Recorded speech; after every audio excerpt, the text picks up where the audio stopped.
अस्सलाम वालेकुम। मन्ना Shabir रक्षानी basically money ताल्लुक से आवाराना है। ये जो इस लगता है इदारे तालीम व आगाही के गंडवानी लफ्जा के साथ खारकन गए।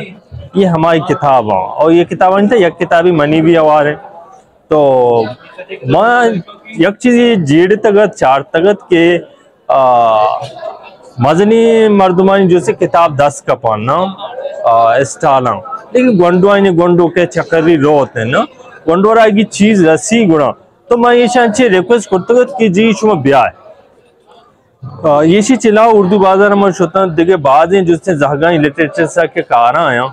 अच्छा मैं बलूची लफ्जा खाली ना जागानी तो आना भी रिक्वेस्ट को आ भी आएगा था। तो ये शांगो कि माँ उतनी किताबा रहा दे बाकी ये शी के कार तराकनी मंगो इट्स ओके मैं वॉलंटियरली हमें कारा खाना। तो इदाम आता दिगे एक चीज़ में चार के जागे इंटरेस्ट ना जागे इंटरेस्ट को रंगा।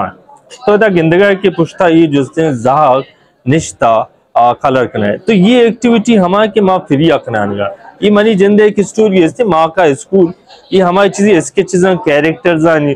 तो हमारे जाग कायो कलर करना पता ये ईशा माँ गिरा दीवार दीमा तो गिंदे के जाता ताकि जाग जो शौक ना असल किस्सा जो आठ अच्छे जागारा किस्सा है नीमगार कि जाग किस्सा असर पद बीते हमारा किस्सा के बल्लो को नवासा के नाम दिया जिसे कनेक्शन ही जुड़ बूता और पुरुष था हमारा जो दोबार जो दिमाग।